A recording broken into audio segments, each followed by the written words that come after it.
C'est le plus grand mystère dans l'histoire de l'aviation. Comment peut-on perdre la trace d'un appareil aussi gros? Le vol Malaysia Airlines 370 a brusquement disparu des radars. Mesdames et messieurs, c'est une triste nouvelle que nous devons annoncer ce matin. C'était un événement sans précédent. Les enquêteurs n'ont que peu d'éléments et toutes les possibilités doivent être envisagées. Un incendie peut affecter les systèmes électriques. On pense forcément à un détournement. Si c'est mécanique, il faut corriger le problème. Les experts examinent en détail les données disponibles. On ne peut écarter aucune possibilité. Mais l'explication la plus probable se révèle difficile à accepter. Il est très difficile de dire le problème est réglé, cela ne se reproduira pas.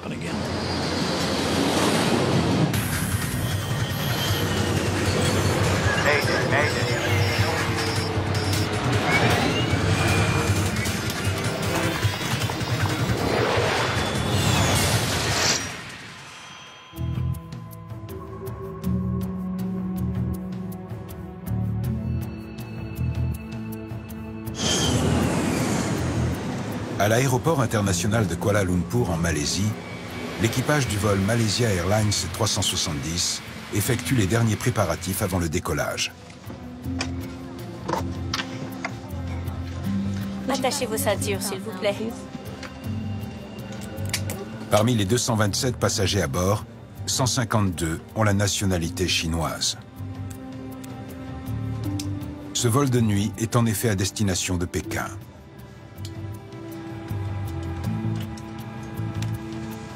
Pompe carburant. Dans le cockpit, Zahari Ahmad Shah est aux commandes. C'est un pilote chevronné qui vole depuis 33 ans pour la compagnie Malaysia Airlines.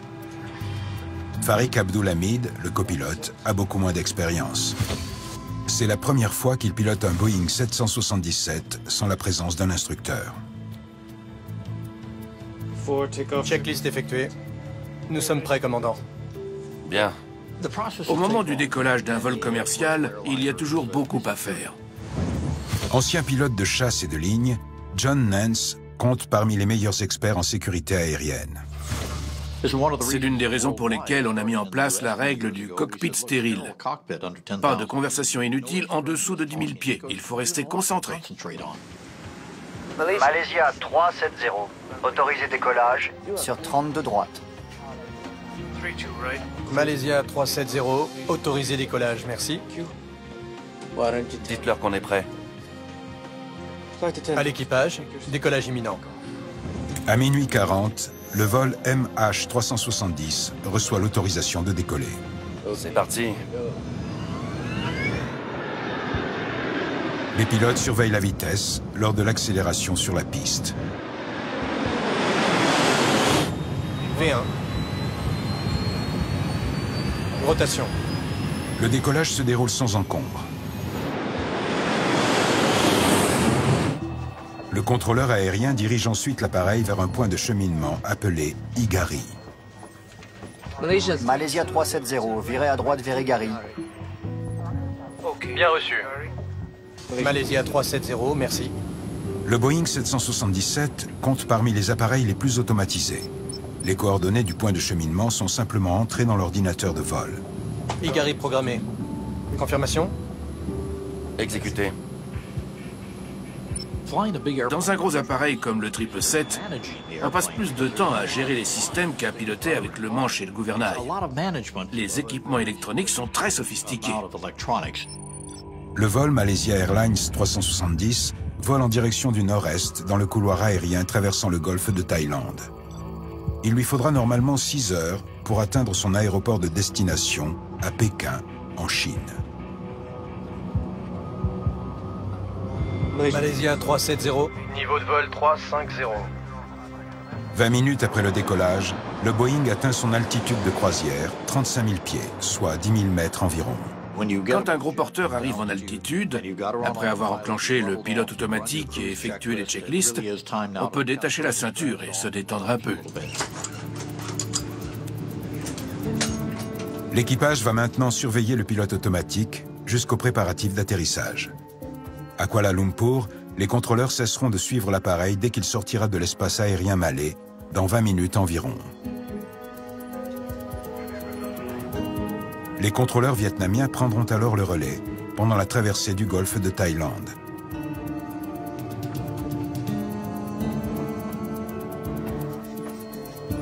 À 1h19 du matin, le contrôleur de Kuala Lumpur envoie la dernière communication radio. 370, contactez Ho Chi Minh. 120 décimal 9. Bonne nuit. Bonne nuit. Malaysia 370. Les communications du vol Malaysia Airlines 370 étaient parfaitement normales. C'était vraiment la routine entre un contrôleur aérien et un pilote. L'équipage doit contacter les contrôleurs vietnamiens dans moins d'1 minute.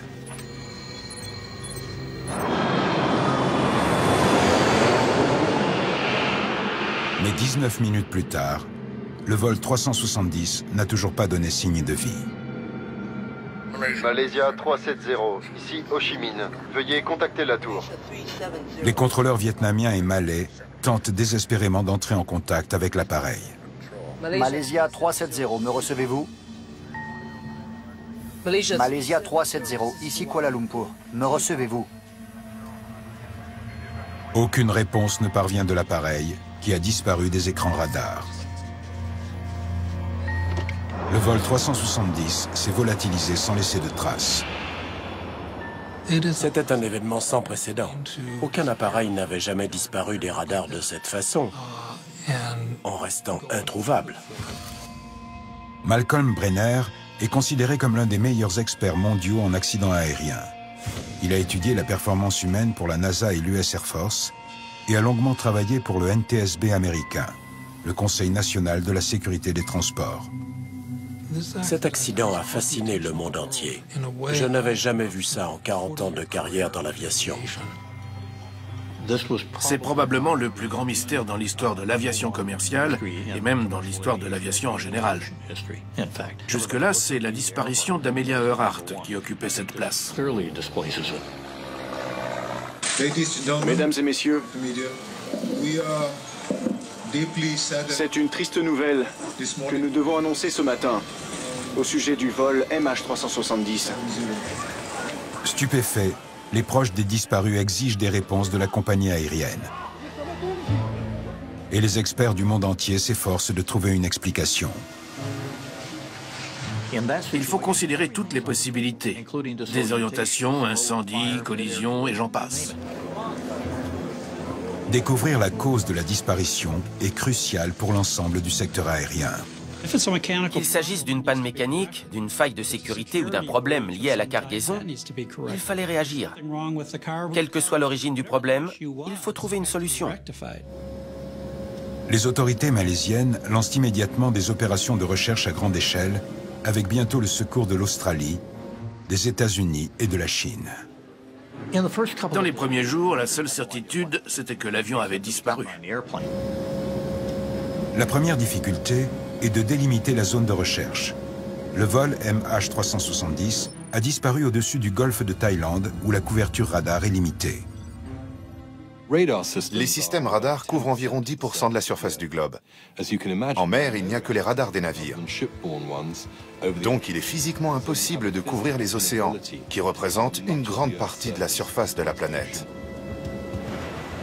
Les navires croisant dans la région n'ont pas signalé d'échos radars inhabituels, et aucun débris d'avion n'est repéré flottant à la surface de l'eau.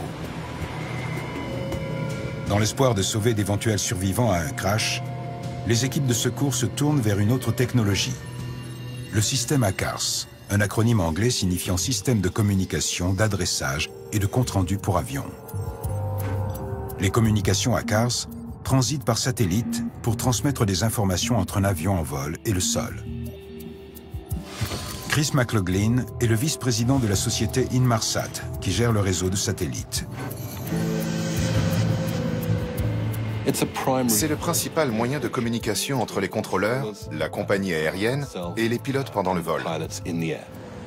Le système ACARS a donc été conçu pour servir de liaison radio et pas du tout pour suivre un avion à la trace. Cela semblait inutile puisque l'on communiquait avec l'appareil. À la différence du GPS, le système ACARS ne fournit pas constamment de données de localisation.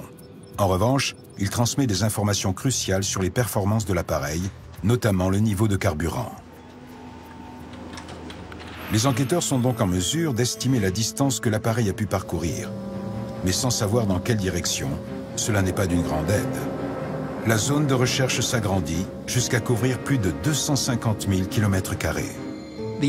Le plus troublant, c'était de ne pas savoir où se trouvait l'avion. Comment peut-on perdre la trace d'un appareil aussi gros?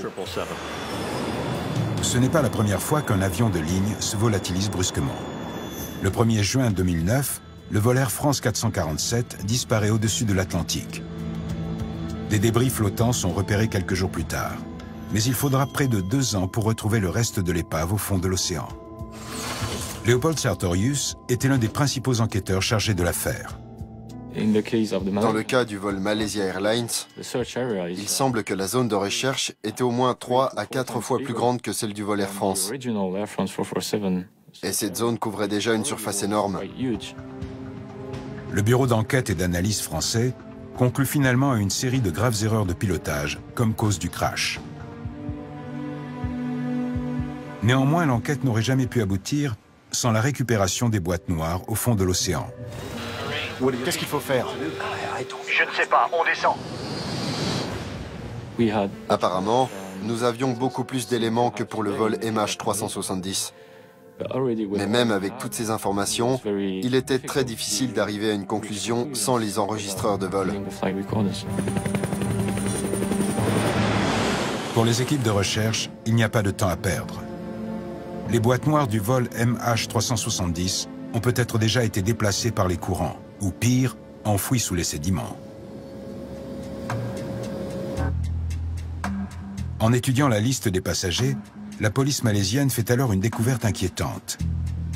2 personnes ont embarqué sous de fausses identités. Il est apparu très rapidement que 2 passagers avaient utilisé des passeports figurant comme volés dans la base de données Interpol.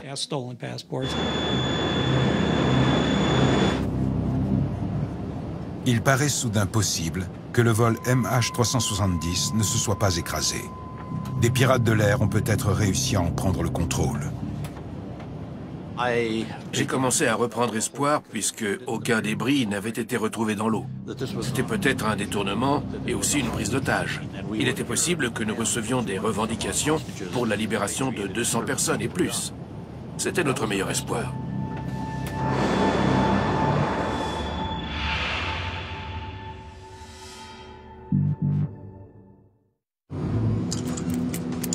« 370, contactez Ho Chi Minh. 120 décimal 9. Bonne nuit. Bonne nuit. Malaysia 370. Depuis le 11 septembre, les détournements en vol sont devenus beaucoup plus difficiles. Vous voulez un café? Non, ça va.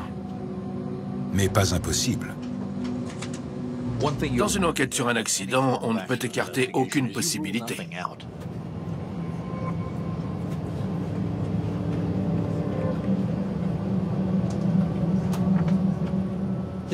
Quand les pilotes ont besoin d'aller aux toilettes, ils sortent du cockpit. Tom Fuentes sait parfaitement comment un détournement peut se dérouler. Il a derrière lui quelques 29 années de service au FBI. Les mesures de sécurité les plus strictes ne servent plus à rien dès que les pilotes quittent le cockpit.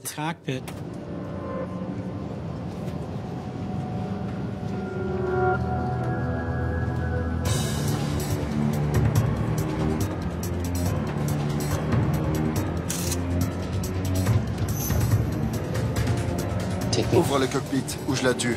Ok. Mais pas de violence. Que voulez-vous? Ouvre la porte. D'accord. Maintenant. D'accord. Si l'absence de revendication est inhabituelle, les détournements ne se déroulent pas toujours comme prévu. La disparition du Boeing serait-elle due à une prise d'otage qui a mal tourné? Il est possible que l'opération prévue ne se soit pas bien passée pour une raison inconnue. Et c'est en partie ce qui rend la situation difficile à comprendre. Le vol Ethiopian Airlines 961 est un exemple récent de détournement raté. Le 23 novembre 1996, le Boeing 767 effectue la liaison entre Addis Abeba et Abidjan lorsque 3 jeunes Éthiopiens font irruption dans le cockpit. Dehors. Dehors! Cap vers l'Australie. Quoi? Cap vers l'Australie. On n'a pas assez de carburant pour ça. On a une bombe. Si tu n'obéis pas, on fait sauter l'avion en plein vol. On a 2 heures de carburant. Les pirates de l'air refusent de croire les explications du commandant au sujet du carburant. 3 heures plus tard, le Boeing tente d'amérir au large des Comores à plus de 370 km/h.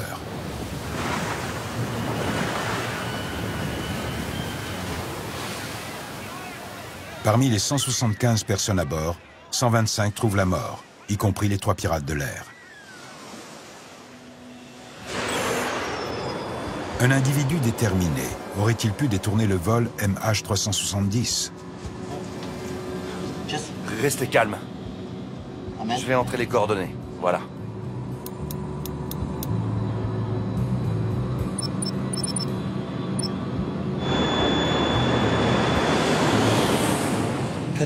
Je pensais que si l'appareil avait fait demi-tour, il s'était probablement écrasé dans la jungle, en Malaisie ou en Indonésie. Et si les débris avaient traversé toute la végétation pour finalement couler au fond des marais, il était tout à fait possible que les flammes ne soient pas repérées et que l'on ne retrouve jamais l'épave.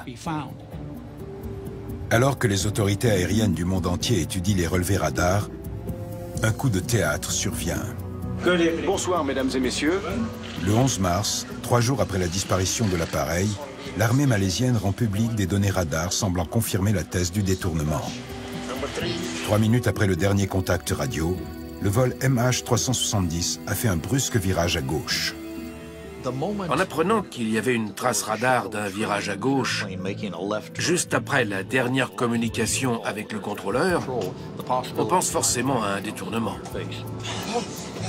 La crédibilité de cette thèse est encore renforcée par des photos laissant supposer que le copilote prenait parfois des libertés avec la sécurité.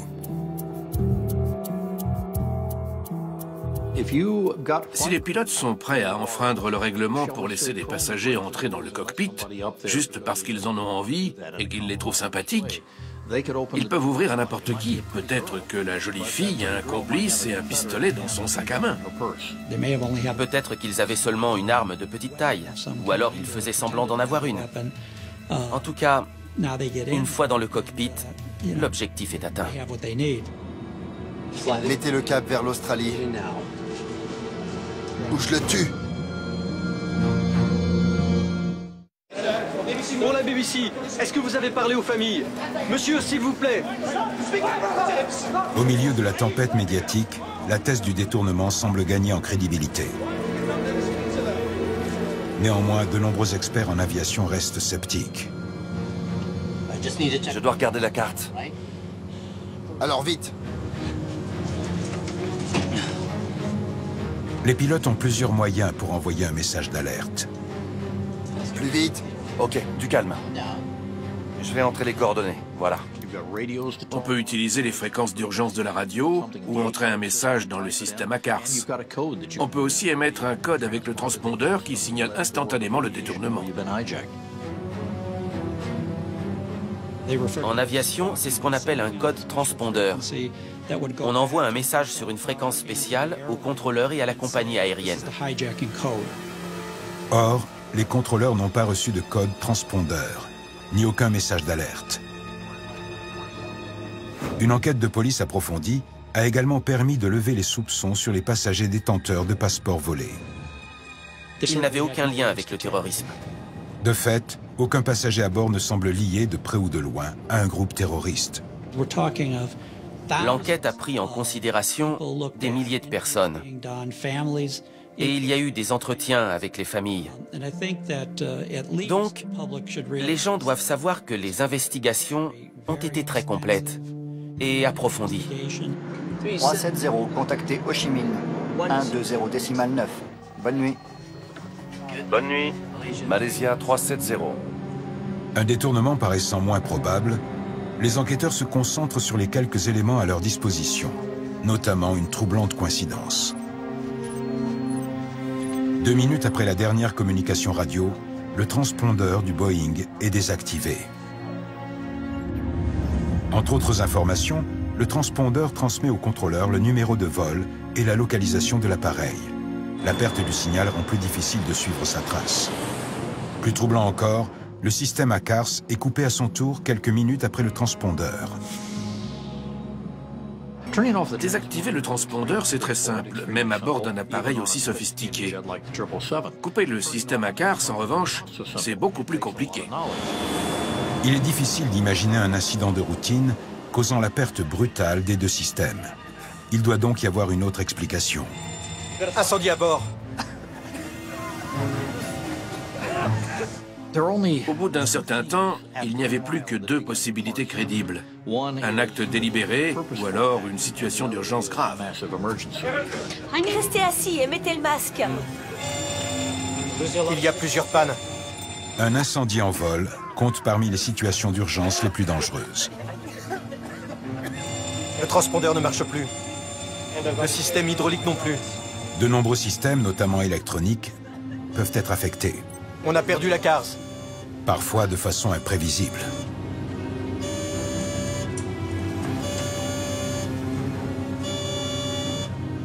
Un incendie peut endommager le système électrique, ce qui entraîne la perte de certaines fonctions. En novembre 1987, un Boeing 747 de South African Airways vole vers Johannesburg. Un incendie éclate dans la partie fret à l'arrière de l'appareil, juste derrière les passagers. Le copilote tente d'éteindre les flammes, mais sans succès.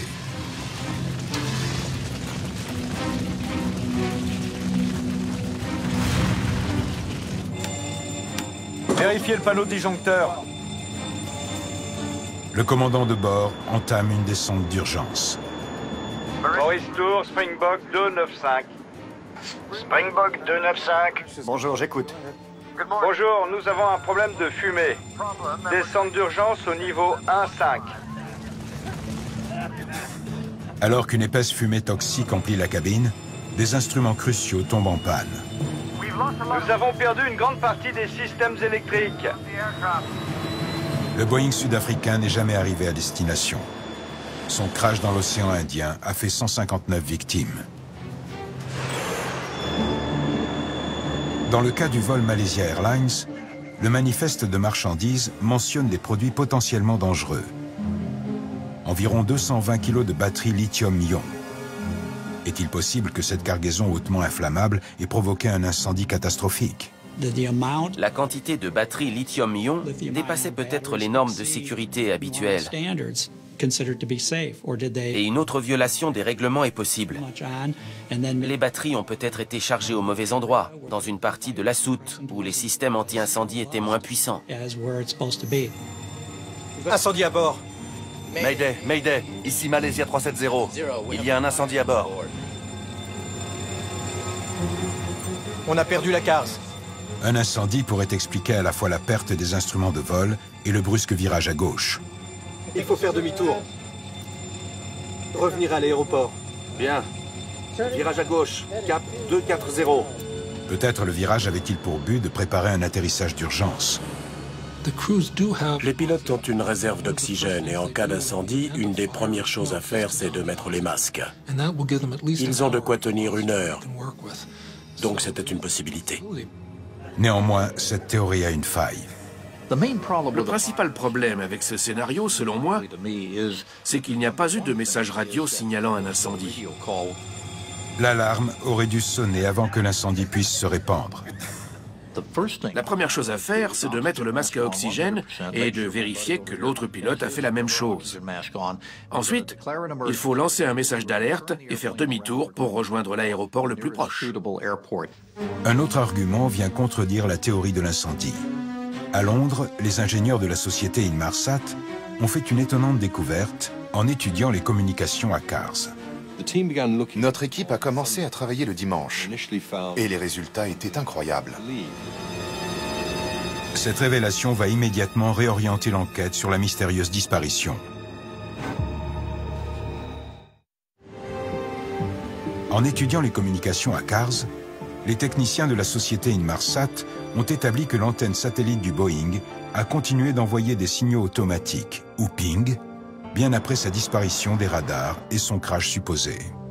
Il y a un échange de ping invisible entre le réseau et le transpondeur. Le système ACARS de l'appareil a ainsi répondu automatiquement au ping horaire des stations au sol de 2h25 du matin jusqu'à 8h19. L'appareil a continué d'envoyer des demandes de service au réseau, pas seulement pendant quelques minutes, mais pendant plus de 7 heures après sa disparition des radars. Cette découverte signifie que l'appareil ne s'est pas écrasé dans le golfe de Thaïlande, puisqu'il a continué de voler durant plus de 7 heures. Ce qui a changé, c'était les données des satellites Inmarsat. Là, on se dit, attendez un instant, l'appareil a volé pendant encore plusieurs heures.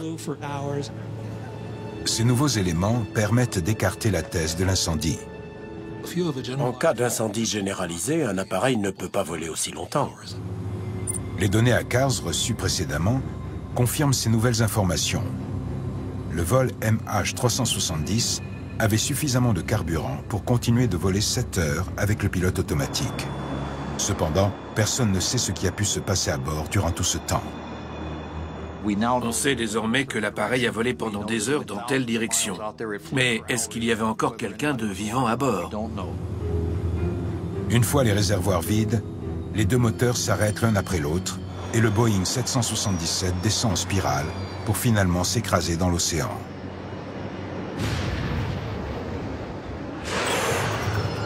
Ce nouveau scénario présente de troublantes similarités avec un autre accident mystérieux. En août 2005, le vol Helios 522 effectue la liaison entre Chypre et Athènes.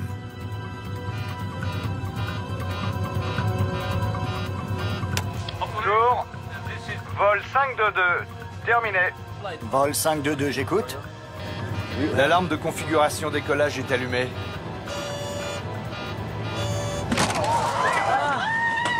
Tandis que les masques à oxygène descendent dans la cabine, les pilotes ne parviennent pas à comprendre la signification des alarmes. Le contact radio est ensuite brusquement rompu. 1h30 plus tard, 2 chasseurs grecs sont envoyés en reconnaissance. Ils aperçoivent le copilote affaissé dans son fauteuil. Mais le commandant de bord semble absent. Contrôle, il y a une silhouette dans le cockpit de Helios 522. Pas de réaction visible. Les pilotes voient du mouvement dans le cockpit, juste avant que le 747 ne tourne et entame une descente rapide. Tandis que l'appareil fonce vers le sol, la personne aux commandes réagit enfin à la présence des chasseurs. Néanmoins, aucune communication radio n'est échangée.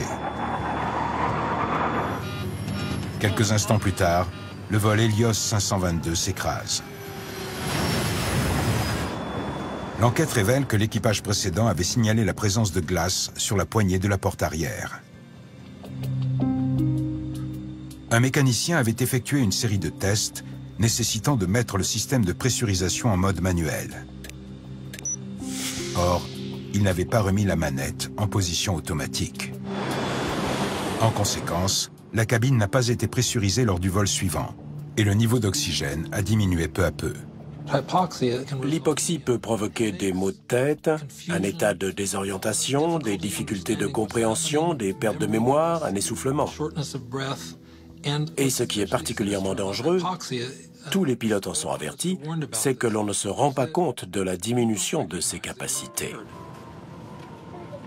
Lorsque la pression devient trop basse en cabine, les masques à oxygène descendent, mais la réserve ne dure que 12 minutes environ.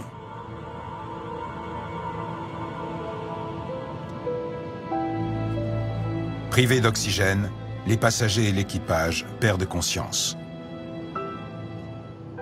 Tout le monde était évanoui, sauf un steward qui avait une réserve d'oxygène de provenance inconnue. Lorsque le steward parvient à s'installer aux commandes, le carburant est épuisé. Il n'y a plus aucun moyen de sauver l'appareil.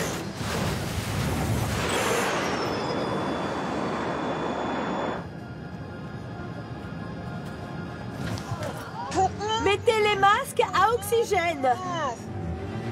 L'appareil de Malaysia Airlines a-t-il subi une panne de pressurisation comme le vol Helios 522? en continuant de voler avec le pilote automatique? Généralement, le pilote automatique est activé durant la plus grande partie du vol. Et même si l'équipage n'est plus en état d'agir, il continue de jouer son rôle. L'appareil de Malaysia Airlines volait à 35 000 pieds, c'est-à-dire plus de 10 000 mètres, plus haut que l'Everest. Sans oxygène, à cette altitude, on ne reste pleinement conscient que 30 ou 60 secondes. Dans son rapport sur la délimitation de la zone de recherche, l'Agence australienne de sécurité des transports estime un phénomène d'hypoxie possible, compte tenu de la trajectoire droite et horizontale de l'appareil durant les dernières heures de vol. Néanmoins, certains détails laissent penser que cette explication ne suffit pas. Je reviens. Ok. Des anomalies se produisent bien avant que l'hypoxie puisse agir. Même avec beaucoup d'imagination, l'hypoxie et la désorientation ne peuvent pas expliquer les virages effectués en entrant les coordonnées dans l'ordinateur de vol. Une analyse détaillée des données satellites révèle que l'appareil a effectué 3 virages dans l'heure et demie suivant le dernier contact radio. Le Boeing vire d'abord à gauche, avant de mettre le cap vers l'ouest, puis vers le sud, en direction de l'Antarctique. Selon Malcolm Brenner, ces virages successifs indiquent de façon claire que l'appareil a été détourné volontairement. On peut imaginer qu'un pilote dépressurise volontairement l'appareil pour tenter de le détourner ou d'en prendre le contrôle.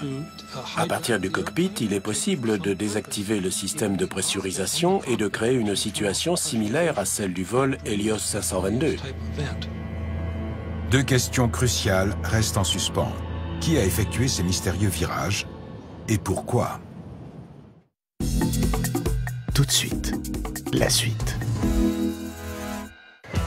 On a tous vu ce genre de comportement. Et celui-là? Et ça vous est déjà arrivé? Et dire qu'il se croyait ni vu ni connu. Et si on observait ça de plus près? Les sciences sociales se sont alliées avec la technologie et utilisé des caméras cachées pour montrer qu'il est facile de faire de meilleurs choix. Prêt à relever le défi?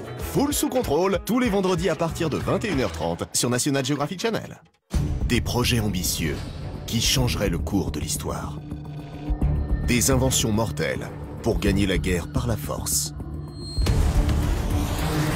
C'était le rêve de suprématie d'Hitler. National Geographic Channel revient sur les constructions du régime nazi, des blockhaus aux bases secrètes. Les plans extravagants du Führer révélés dans Nazi Mégastructure, saison inédite, tous les jeudis à 20h40 sur National Geographic Channel.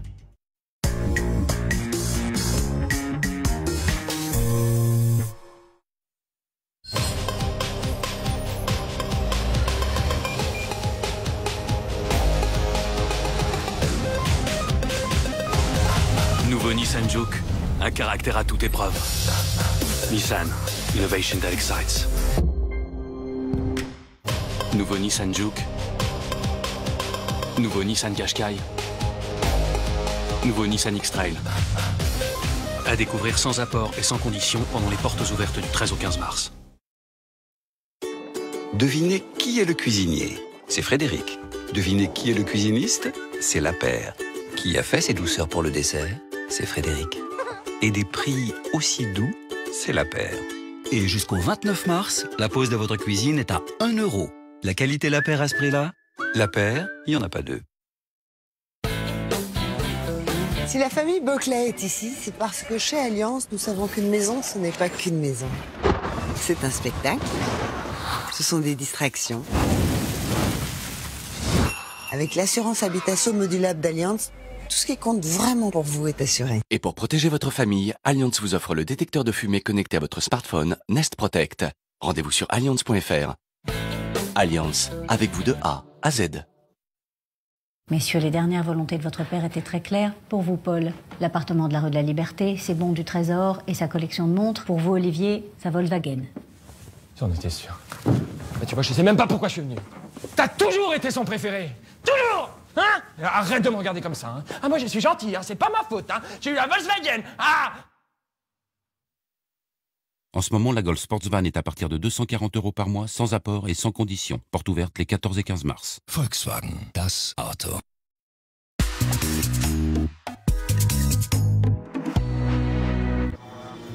« 370, contactez Ho Chi Minh.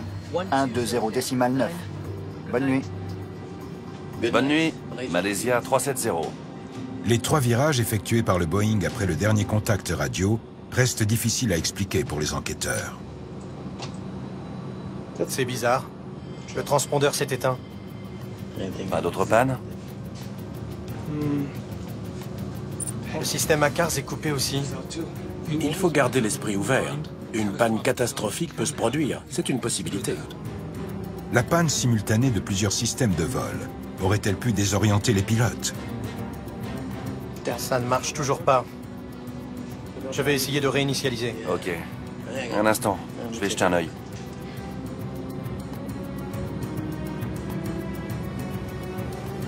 L'altimètre. Bon sang.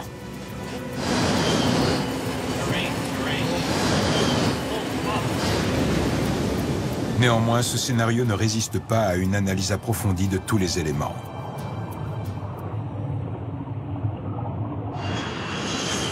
Le Boeing 777 comprend de nombreux systèmes auxiliaires, ce qui rend la panne simultanée de plusieurs instruments peu probable. Le mot d'ordre, c'est que toutes les fonctions doivent avoir un système de secours, y compris les systèmes de secours. Le fait que l'appareil a continué de voler 7 heures rend également la thèse de problèmes mécaniques peu probable.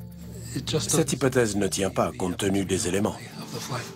Malcolm Brenner et les autres enquêteurs se voient ainsi forcés de considérer une possibilité terrifiante. La catastrophe du vol MH370 serait le résultat d'un acte délibéré. 2 systèmes différents ont été désactivés presque simultanément. Le transpondeur et la CARS. Or, leur seule fonction, c'est de communiquer avec le sol. Il n'y a aucune connexion électrique évidente entre les deux. Donc un acte humain est la seule explication.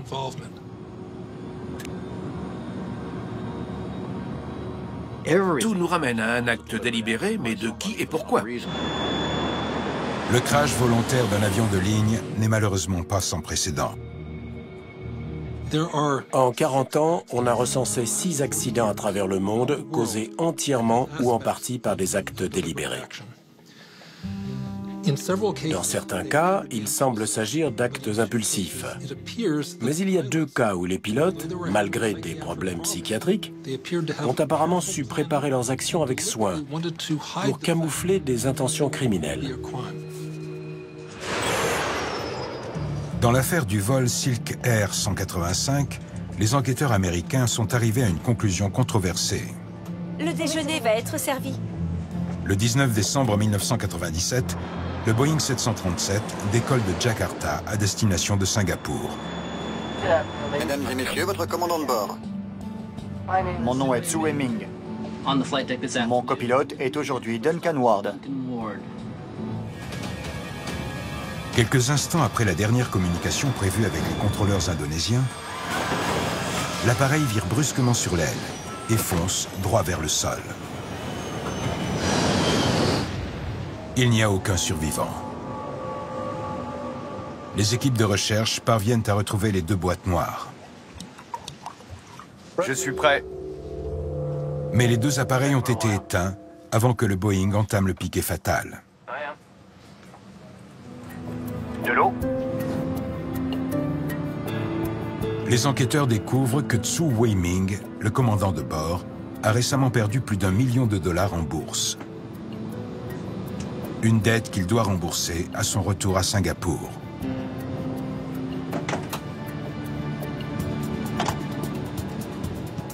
Bien que les autorités indonésiennes ne partagent pas cet avis, les enquêteurs américains concluent à un acte volontaire de la part du commandant qui a probablement éteint les boîtes noires et provoqué le crash, tuant ainsi 97 passagers et 7 membres d'équipage.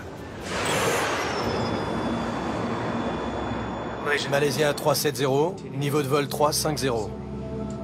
Certains experts pensent désormais qu'un acte délibéré est la seule explication. Selon moi, quelqu'un a agi volontairement. Quelqu'un qui savait piloter. Est-ce qu'il s'agissait d'un membre de l'équipage ou d'une autre personne? Ça, nous l'ignorons. Le Boeing est à son altitude de croisière. Vous pourriez aller me chercher un café, s'il vous plaît? Bien, commandant. Le commandant de bord peut maintenant trouver une excuse pour faire sortir le copilote du cockpit. Je reviens. Merci. Le commandant a l'autorité à bord. Il peut dire au copilote d'aller en cabine pour différentes raisons, alors que le copilote ne peut pas demander au commandant de sortir du cockpit. En conséquence, notre attention se concentre sur le commandant.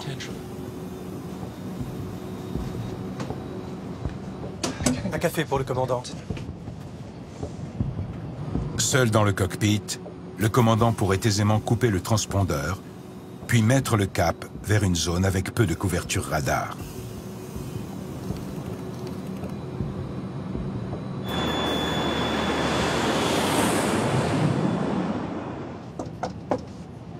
Commandant, ouvrez-moi. Quelques minutes plus tard, il a peut-être tenté de désactiver le système ACARS, sans réaliser que celui-ci continuait d'émettre un signal. Ça va?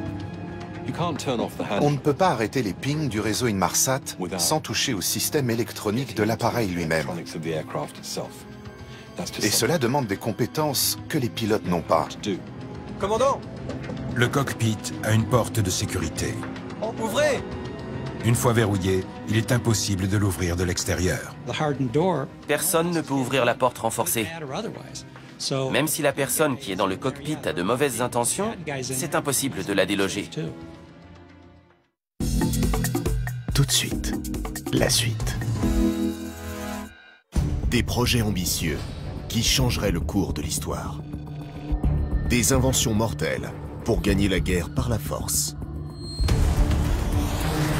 C'était le rêve de suprématie d'Hitler.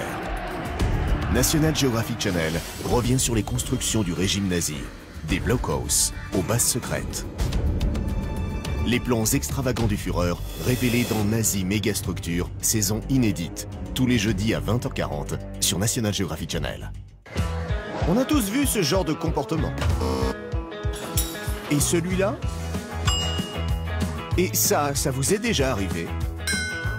Et dire qu'il se croyait ni vu ni connu. Et si on observait ça de plus près? Les sciences sociales se sont alliées avec la technologie et utilisé des caméras cachées pour montrer qu'il est facile de faire de meilleurs choix. Prêt à relever le défi? Full sous contrôle, tous les vendredis à partir de 21h30 sur National Geographic Channel.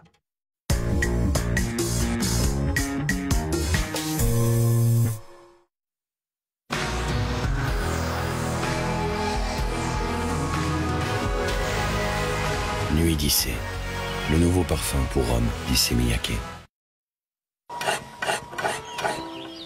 I was born to make you happy. It's just my style. Everywhere I go, tell everyone I go. Yeah, I love to see you smile. Pour réussir tous vos projets, retrouvez les astuces vidéo proposées par notre communauté sur leroimerlin.fr et sur l'appli. Leroy Merlin, et vos envies prennent vie. 5 years ago, these fields were a barren wasteland. But all of this has changed now, because bees are back. These little marvels of advanced robotics are second-generation new bees. Far superior to their nature counterparts, they have been successfully implemented all over the world. Unlike standard bees, new bees are fully equipped to fight their natural enemies. Nothing can harm them. New bees blend in perfectly with nature and are programmed not to harm us. New bees, the future is already here.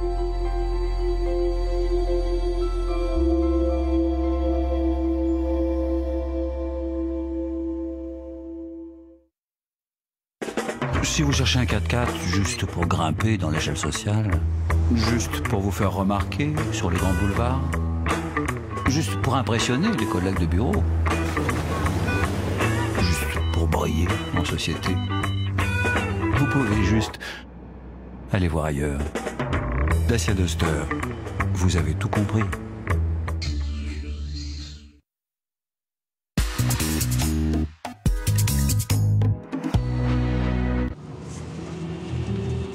Si le commandant de bord a pris le contrôle du cockpit pour détourner son propre appareil... Commandant! Ouvrez! Les autres membres d'équipage n'avaient presque aucun moyen de réagir. Pour établir une communication d'urgence entre le sol et l'équipage de cabine, il est presque impossible d'utiliser un téléphone portable. Commandant, ouvrez! Et il n'existe aucune méthode pour appeler le sol sans passer par le cockpit. Dans cette situation, il n'y a rien à faire.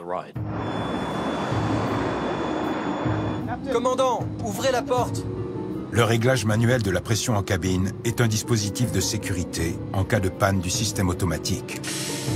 Mais il pourrait aussi être utilisé à des desseins criminels. Commandant, ça va? C'est une possibilité pour neutraliser les autres membres de l'équipage. Commandant!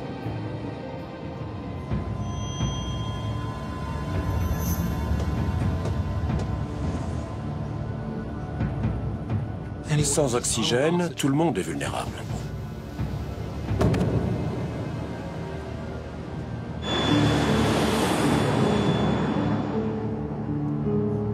Les passagers ayant réussi à mettre leur masque seraient tombés à court d'oxygène au bout de 12 minutes environ.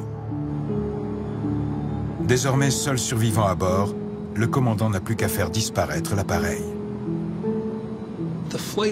Dans l'heure suivante, l'appareil effectue plusieurs virages, qui semblent être des actes humains. Et finalement, il met le cap vers l'Antarctique. Donc il semble que tout ait été soigneusement organisé pour échapper à la détection.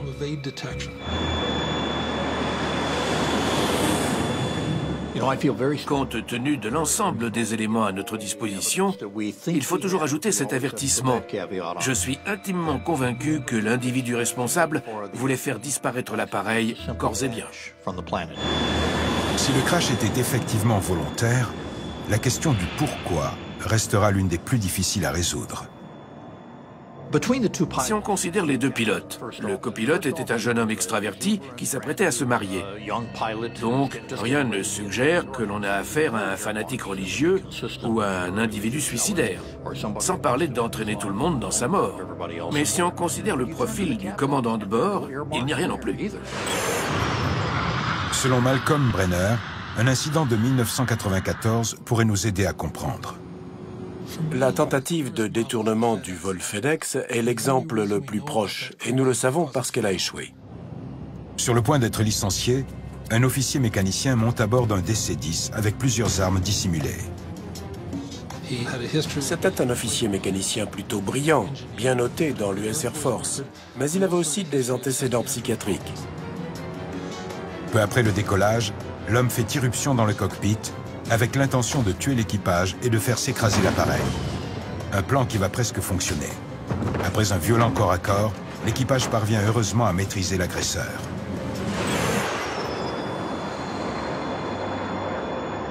Rares sont les compagnies ayant subi le drame d'un crash volontaire, dû à un acte de folie. Le vol de Malaysia Airlines est peut-être le cas le plus récent. Certains individus peuvent avoir des problèmes psychiatriques et des motivations étranges, tout en restant capables de préparer soigneusement ce type d'opération de sang-froid. Donc j'ai le regret de dire que cela peut arriver. Pour les enquêteurs, comme pour les compagnies aériennes, la dure vérité est que les défaillances humaines sont presque impossibles à prévoir. L'être humain est une créature imparfaite et il est très important d'apprendre à mieux reconnaître les indices d'un passage à l'acte. Mais il est très difficile, voire impossible de dire « le problème est réglé, cela ne se reproduira plus ». Il est possible que le mystère du vol Malaysia Airlines 370 ne soit jamais résolu.